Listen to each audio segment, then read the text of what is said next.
अस्सलाम वालेकुम स्टूडेंट्स, मैं हूं आपका ट्यूटर फवाद। और लास्ट वीडियो में हमने यूबंटू की इंस्टॉलेशन की थी VMware के ऊपर। आज की वीडियो में हम यूबंटू के GUI इन्वायरमेंट को समझने की कोशिश करेंगे। ये जो एरिया आपके सामने डिस्प्ले हो रहा है इसको हम डेस्कटॉप कहते हैं। डेस्कटॉप पे मेरे पास कुछ आइकन्स यहाँ पर डिस्प्ले हो रहे हैं, जिसमें से एक रिसाइकिल बिन कह सकते हैं आप इसको। लिनक्स में इसको ट्रैश कहा जाता है।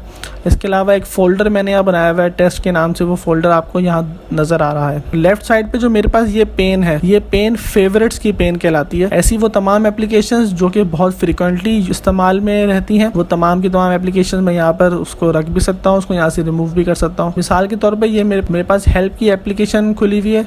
मैं चाहता हूँ मैं इसको यहाँ से हटाना, तो मैं राइट क्लिक करके रिमूव कर दूंगा, रिमूव फ्रॉम फेवरेट। तो ये फेवरेट की बार से रिमूव हो गया। मैं कुछ इसमें ऐड करना चाहता हूँ, तो मैं अपने शो एप्लीकेशंस के टैब पे प्रेस करके मैं किसी भी एप्लीकेशन या प्रोग्राम पे राइट क्लिक करूँगा और उसको ऐड टू फेवरेट्स कर लूँगा।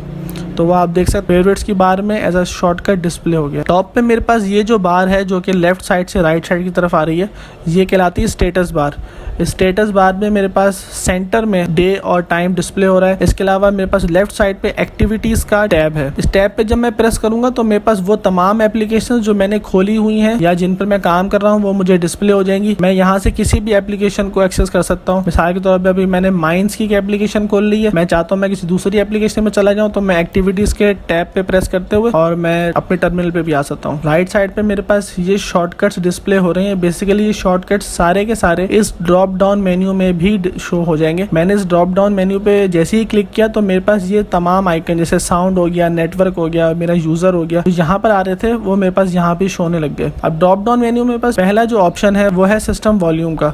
मैं इस बार के थ्रू अपने सिस्टम का वॉल्यूम कम या ज्यादा कर सकता हूँ। सेकेंड ऑप्शन मेरे पास कनेक्टिविटी को शो कर रहा है कि मैं अपने नेटवर्क से किस तरह कनेक्टेड हूँ। तीसरा ऑप्शन मेरे पास मेरे यूजर का आ रहा है, मैं यहाँ से इस यूजर को लॉग आउट कर सकता हूँ, सेटिंग चेक कर सकता हूँ। मैं अगर मैं रूट के यूजर पे जाना चाहता हूँ तो मैं यहाँ से स्विच भी कर सकता हूँ। पावर ऑफ, अपने सिस्टम को लॉक करना, आप कहीं जा रहे हैं उठ के सिक्योरिटी पर्पस के लिए आपने इसको लॉक कर दिया, ये है सेटिंग्स। इंस्टॉलेशन हो चुकी है। अब आप ये फील कर रहे होंगे कि आपकी रेजोल्यूशन जो है स्क्रीन की, आप उसको चेंज करना चाहते हैं तो आप इस सेटिंग्स में जाकर उसको चेंज कर सकते हैं। बाय डिफ़ॉल्ट जो आपके पास सेटिंग्स का मेन्यू खुलेगा वो कुछ इस तरह का होगा। या डिटेल्स में जाकर आप चेक कर सकते हैं कि आपके पास वह यूबंटू का 18.04 वर्जन इंस्टॉल हुआ है जो कि लॉन्ग टर्म सपोर्टेड है। आपके पास यहाँ पर डेट एंड टाइम का भी ऑप्शन आ रहा है, आप इसको यहाँ से चेंज कर सकते हैं। आप अपना टाइम जोन चेंज कर सकते हैं अगर आप चाहते हैं। मैं फिलहाल इस वक्त रेजोल्यूशन चेंज करना चाहता हूँ ताकि मैं इसको आसानी से व्यू कर सकूँ अपने डिस्प्ले को। तो मैं डिवाइसेस में जाकर सबसे पहला ऑप्शन मेरे पास डिस्प्ले का आ रहा है।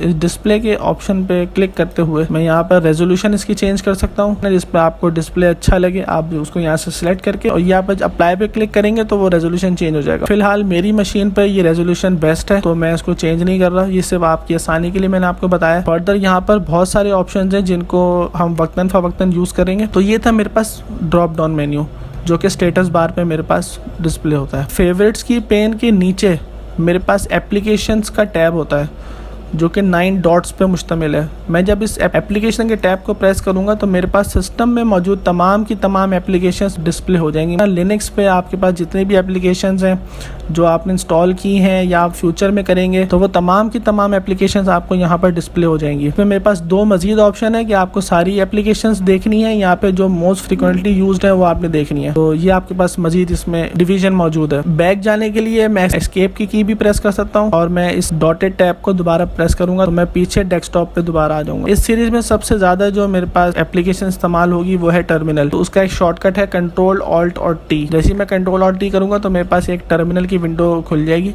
आप इसको यहाँ से मैक्सिमाइज और मिनिमाइज भी कर सकते हैं। तो ये था यूबंटू के एनवायरनमेंट का बेसिक ओवरव्यू। इंस्टॉलेशन के बाद कुछ ऐसे काम होते हैं जो हमें लाजमी करने हैं, जिसमें से पहला काम मैंने आपको बता दिया कि जाकर रेजोल्यूशन आपने चेंज करनी है डिस्प्ले की। Most important things to do after installation हम उसको डिस्कस कर लेते हैं और साथ साथ करते रहते हैं हम उसको। तो आफ्टर इंस्टॉलेशन हमने जो सबसे पहला काम करना है वो मैं अपनी लिनक्स की मशीन को अपडेट करूंगा। अपडेट करने से वो तमाम पैकेजेस जो कि नेसेसरी हैं मेरी लिनक्स मशीन को ऑपरेट करने के लिए वो तमाम के तमाम अपडेट हो जाएंगे। तो अपडेट करने के लिए मैं यहाँ पर कमांड यूज करूंगा sudo apt अपडेट। ये मुझसे पासवर्ड मांगेगा मेरे यूजर का, तो मैं यहाँ पर उसको पासवर्ड दे देता हूँ और जैसे ही मैंने पासवर्ड दिया उसने बैकग्राउंड पे वर्किंग स्टार्ट कर दी। तो ये बेसिकली वो तमाम अपडेट जो कि स्टक हैं यहाँ पे ऑलरेडी अवेलेबल अवेलेबल हैं इस वर्जन के लिए वो तमाम के तमाम मेरे पास फैच होना शुरू हो जाएंगी। ये डिपेंड करता है कि कितनी अपडेट आपके लिए अवेलेबल है, तो टाइम उस हिसाब से लगेगा आपका। कुछ का यहाँ पर बहुत ज़्यादा टाइम लगता है। अच्छा, ये चूंकि अपडेट्स आ गई है मेरे पास, तो मैं अपने लिनक्स की मशीन को अपग्रेड कर दूंगा। आप देख सकते हैं यहाँ पर 97 पैकेजेस कैन बी अपग्रेडेड।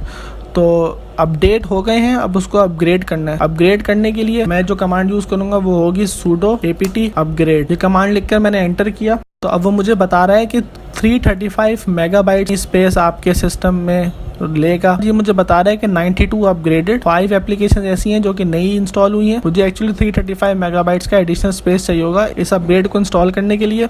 तो मैं यहाँ पर Y की को प्रेस करके एंटर करूँगा तो वो एप्लीकेशंस अपग्रेड हो जाएंगी। ऑल्दो ये लेंथी प्रोसेस है, जब आप फर्स्ट टाइम अपडेट या अपग्रेड करेंगे तो इसमें टाइम लगेगा। तो मेक श्योर आपका इंटरनेट कनेक्शन सही से काम कर रहा हो। यूजुअली ऐसा होता है कि इंटरनेट स्लो होता है तो अपडेट्स डाउनलोड होने में टाइम लगता है। बस ये फाइनलाइजेशन के करीब है, जैसे ही ये ख़त्म होगा तो हम इसको मज़ीद वीडियो को कंटिन्यू करेंगे। यहाँ पर तमाम की तमाम एप्लीकेशंस अपग्रेड हो चुकी हैं। आप देख सकते हैं जितने भी पैकेजेस मेरे पास इंस्टॉल थे वो तमाम के तमाम अपग्रेड हो चुके हैं। तीसरी चीज़ जो मुझे अपडेट करनी है वो है लिनक्स का कर्नल। कर्नल को अपडेट करने के लिए जो कमांड मैं यूज़ करूँगा वो होगी sudo apt-get dist -upgrade। ये कमांड लिखकर मैंने एंटर किया तो उसने मुझसे पासवर्ड मांगा, मैंने पासवर्ड डाल दिया। ये कह रहा है कर्नल को अपग्रेड करने के लिए एडिशनल स्पेस रिक्वायर्ड है, वो है 28.3 मेगाबाइट। वाई प्रेस करके एंटर कर दिया तो ये अब उसको डाउनलोड करके इंस्टॉल कर लेगा। यहाँ पर मेरे पास अपडेशन, अपग्रेडेशन और डिस्ट्रीब्यूशन अपग्रेड कम्प्लीटली इंस्टॉल हो गई। अब दूसरा काम जो मेरे पास है वो है मीडिया के कोडेक्स को इंस्टॉल करना। During installation media codecs install नहीं होते तो मैं उसको मैनुअली यहाँ पर दोबारा इंस्टॉल करूँगा। उसके लिए जो कमांड मैं इस्तेमाल करूँगा वो है sudo apt install ubuntu -restricted extras। ये जितनी भी कमांड्स मैं यूज़ कर रहा हूँ मैं आप नीचे डिस्क्रिप्शन बॉक्स में मैं लिख दूंगा, आप चाहें तो वहाँ से कॉपी कर सकते हैं। ये कमांड लिखने के बाद जैसे ही मैं एंटर प्रेस करूँगा तो ये मीडिया कोडेक्स को इंस्टॉल करेगा। अब देखें वो आपको बता रहा है कि 152 मेगाबाइट्स की आपको एडिशनल स्पेस रिक्वायर्ड है। यहाँ मैं वाई प्रेस करके एंटर करूँगा तो ये मीडिया कोडेक्स इंस्टॉल करेगा। दिस प्रोसेस टेक्स टाइम, तो मैं इसको फास्ट फॉरवर्ड कर रहा हूँ आगे। तो during installation media codecs install नहीं होते, लेकिन वो यूबंटू की रिपॉजिटरी में अवेलेबल होते हैं। कोडेक्स की इंस्टॉलेशन के दौरान उसने मुझे एक लाइसेंस एग्रीमेंट प्रेजेंट किया है जिसको मुझे एक्सेप्ट करना है। तो मैं यहाँ पर कहीं पर भी क्लिक करके जैसे ही मैं टैब की को प्रेस करूँगा तो वो मुझे ओके पर ले आएगा। तो मैं ओके पे जैसे ही आ जाऊँगा तो मैं एंटर प्रेस करूँगा तो वो ओके हो जाएगा। अब ये मुझसे कह रहा है कि अगर आपको ये पैकेज इंस्टॉल करना है तो आपको लाइसेंस एग्रीमेंट को एक्सेप्ट करना पड़ेगा। तो मैं इसको येस कर दूंगा और इंस्टॉलेशन स्टार्ट कर दिया। तो फाइनली मेरे पास तमाम के तमाम कोडेक्स इंस्टॉल हो गए। मेरे पास यूबंटू में कुछ ओपन सोर्स रिपॉजिटरीज अवेलेबल हैं। रिपॉजिटरी से मुराद ये है कि it's like cloud based software installation platform, जहाँ से मैं अपने कोई सॉफ्टवेयर डाउनलोड करके इंस्टॉल कर सकता हूँ या फिर मैं किसी सॉफ्टवेयर की कोई अपग्रेड मैं ले सकता हूँ। तो repositories like a cloud based application store. Main repositories में मेरे पास 5 किस्म की रिपॉजिटरीज हैं, जिनमें मेन है, यूनिवर्स है, रिस्ट्रिक्टेड है, मल्टीवर्स है और कैनोनिकल पार्टनर्स है। हर रिपॉजिटरी का अपना एक खास काम है। तो मेरी कोशिश ये होगी कि मेरे पास तमाम की तमाम रिपॉजिटरीज अवेलेबल हों। तो उसके लिए मेरे पास एक एप्लीकेशन अवेलेबल है सॉफ्टवेयर एंड अपडेट्स के नाम से। यहाँ पर मेरे पास विंडो में कुछ टैब्स हैं। सबसे पहला टैब मेरे पास यूबंटू सॉफ्टवेयर का है। तो डाउनलोड फ्रॉम द इंटरनेट में मेरे पास इन तमाम के तमाम चेक बॉक्सेस पर चेक लगा होना चाहिए। जैसे ही मैं किसी अनचेक्ड बॉक्स को चेक करूँगा तो मुझसे मेरा पासवर्ड मांगेगा। मैं इसमें अपने अपडेट्स की सेटिंग्स को भी चेंज कर सकता हूँ। अपडेट्स के टैब में यहाँ पर मेरे पास एक ऑप्शन है कि automatically check for updates daily. आप इसको यहाँ से चेंज कर सकते हैं। अगर आप इसको वीकली भी कर सकते हैं। आप अपडेट्स नहीं हासिल करना चाहते तो आप इसको नेवर पे क्लिक करके छोड़ सकते हैं। मैं इसको यहाँ पे क्लोज कर रहा हूँ। रीलोड करने पर रिपॉजिटरीज को अपडेट किया, कैशे को अपडेट किया इसने। इस प्रोसेस में भी थोड़ा सा टाइम लगेगा। ये प्रोसेस भी मेरे पास फिनिश हो गया है। तो अगली चीज़ इंस्टॉलेशन की बात करने वाली है वो है मैं अपने डेस्कटॉप के आउटलुक या उसकी अपीयरेंस को चेंज करूं। एक टूल है genome tweak tool, TWEAK tweak tool की मदद से कस्टमाइजेशंस के मल्टीपल ऑप्शंस इनेबल हो जाते हैं और मैं बेहतर तरीके से अपने यूबंटू के एनवायरनमेंट कस्टमाइज कर सकूंगा। sudo apt-get install genome-TWEAK tweak -tool ये कमांड लेके मैंने एंटर प्रेस कर दिया। उसने मुझसे मेरे यूज़र का पासवर्ड मांगा। अब दोबारा से वही अपग्रेडेशन का प्रोसेस मैं वाई लिख कर कंटिन्यू करूँगा। जीनोम ट्वीक टूल को इस्तेमाल करने के लिए मैं अपनी एप्लीकेशंस में जाऊंगा और यहाँ पर जाकर मैं जीनोम लिखूँगा या ट्वीक लिखूँगा तो मेरे पास ट्वीक्स के नाम से एक एप्लीकेशन आ रही है। जैसे ही मैं इस पर क्लिक करूँगा तो ये थोड़ा टाइम बाद ओपन हो जाएगी और आप देख सकते हैं मेरे पास यहाँ पर मल्टीपल ऑप्शंस हैं। मिसाल के तौर पे मैं अपने डेस्कटॉप पे आइकन शो करना चाहता हूँ तो मैंने इसको ऑन रखा हुआ है। अगर मैं शो नहीं करूँगा इसको तो मेरे पास डेस्कटॉप पे कोई भी आइकन डिस्प्ले नहीं होगा। मैं वापस जाकर इसको ऑन कर देता हूँ। तो ये वो ऑप्शंस हैं बेसिकली जो कि मेरे पास नॉर्मल सेटिंग्स में मौजूद नहीं होते। मेरे पास यहाँ पे एडवांस फीचर्स भी अवेलेबल होंगे जिनको मैं वक्तन फ़वक्तन अपनी रिक्वायरमेंट के हिसाब से चेंज कर सकूँगा। तो फिलहाल के लिए इतना ही। अब हम अपने अगले स्टेप की तरफ बढ़ते हैं। तो नेक्स्ट जो मेरे पास इंपॉर्टेंट चीज़ है वो है कि मेरे सिस्टम की बैटरी लाइफ ऑप्टिमाइज्ड हो, यानी कि बहुत ज़्यादा बैटरी इस्तेमाल ना हो, और दूसरा ये कि ओवर हीटिंग ना हो। तो इन दोनों चीज़ों को यूज़ करने के लिए मेरे पास एक कमांड होती है sudo apt get install TLP। TLP वो टूल है बेसिकली जिस टूल की मदद से मैं अपनी बैटरी को ऑप्टिमाइज कर सकूंगा और सिस्टम की ओवर हीटिंग को कंट्रोल कर सकूंगा। तो TLP-RDW ये कमांड कर एंटर करते ही मैंने वाई लिख कर कंटिन्यू किया।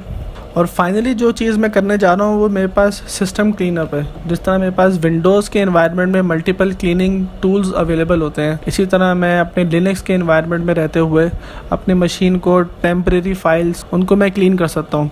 उसके लिए दो कमांड्स मैं यूज़ करूँगा। तो पहली कमांड है sudo apt-get auto clean। थोड़ी सी मिस्टेक हो गई कमांड में। जब भी कभी मिस्टेक हो जाए लिनक्स में कमांड को लिखकर या आपने कमांड लिखकर एंटर प्रेस कर दिया है तो उसको टर्मिनेट कर सकते हैं with the help of shortcut जो कि है Ctrl+C। कमांड को दोबारा यूज़ करने के लिए मैं अप एरो यूज़ करूँगा और यहाँ पर मैं अपनी मिस्टेक को करेक्ट कर लूँगा जो कि है CLEAN। ये कमांड लिख के मैंने जैसे ही एंटर प्रेस किया तो उसने प्रोसेस को स्टार्ट कर दिया। आप देख सकते हैं बहुत सारी फाइल्स यहाँ पर क्लीन हो गई हैं। दूसरी कमांड जो है वो ऑटो रिमूव की है, तो मैं उस कमांड को भी चलाता हूँ sudo apt-get auto remove। Without space आपने ऑटो रिमूव लिखना है और लिखकर आप एंटर प्रेस करेंगे तो इस कमांड से भी हम लिनक्स को क्लीन कर सकते हैं। अब वो हमें बता रहा है कि 403 मेगाबाइट्स की डिस्क स्पेस जो है वो फ्री हो जाएगी इस कमांड को चलाने के बाद। तो मैं इसको वाई लेकर कंटिन्यू करूँगा। तो ये वो मोस्ट इम्पॉर्टेंट चीज़ें थी जो आपको फ़ौरन करनी चाहिए इंस्टॉलेशन के बाद, यानी कि things to do after installing Ubuntu। इसमें हमने अपने सिस्टम को अपडेट किया, फिर उसको अपग्रेड किया, फिर हमने डिस्ट्रीब्यूशंस को अपग्रेड किया, यानी कि लिनक्स का जो कर्नल था उसको अपग्रेड किया हमने। इसके बाद हमने मीडिया कोडेक्स को इंस्टॉल किया, हमने रिपोजिटरीज़ को अपडेट किया, हमने मेक श्योर किया कि जितनी भी रिपोजिटरीज़ अवेलेबल हैं उन सब पे चेक लगाओ। उसके बाद हमने मेक श्योर किया कि मेरे सिस्टम की जो बैटरी लाइफ है वो प्रॉपर्ली ऑप्टिमाइज्ड हो, यानी कि सिस्टम ज़्यादा बैटरी इस्तेमाल ना कर रहा हो, और दूसरा ये कि ओवर हीटिंग ना हो। इसके बाद हमने सिस्टम की टेम्परेरी फाइल्स को क्लीन करना सीखा। तो आज की वीडियो के लिए इतना ही। अगर आपको मेरी ये वीडियो पसंद आई है तो आप इस वीडियो को लाइक कीजिए, सब्सक्राइब कीजिए और अपने दोस्तों के साथ शेयर कीजिए। एक चीज़ जो लास्ट वीडियो में बताना रह गई थी वो ये था कि आपने Ubuntu को VMware के अंदर खोला हुआ है। अब VMware को क्लोज़ करने के लिए क्या प्रोसीजर है? तो सबसे पहले आपने मेक श्योर करना है कि जो मशीन आपने VMware के एनवायरनमेंट में खोली हुई है सबसे पहले आप उसको बंद करें, प्रॉपर्ली शट डाउन करें। तो प्रॉपर्ली शट डाउन करने के लिए मुझे पहले उसकी तमाम एप्लीकेशंस को क्लोज़ करना है। उसके बाद मैं यहाँ पर ड्रॉप डाउन मेन्यू में जाकर ये मेरे पास पावर ऑफ का एक बटन अवेलेबल है, उस पर मैं प्रेस करूँगा। वो मुझसे ऑप्शन पूछेगा यहाँ पर पावर ऑफ करना है, रीस्टार्ट करना है। तो मैं इसको मशीन को बंद करना चाह रहा हूँ तो मैं पावर ऑफ के बटन पे प्रेस कर दूँगा। अब ये मशीन प्रॉपर्ली शट डाउन होगी।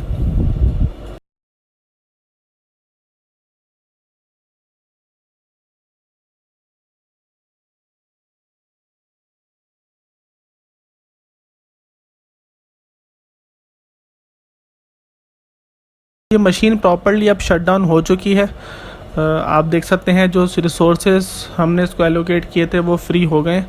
अब नेक्स्ट टाइम जब भी मैं अपनी मशीन को ऑन करूँगा तो मैं यहाँ से इसको पावर ऑन कर सकता हूँ। अगर मैं रिसोर्सेज बढ़ाना चाहता हूँ तो मैं यहाँ से एडिट करके उसको चेंज भी कर सकता हूँ और फिर मैं इसको यहीं से ऑन करूँगा।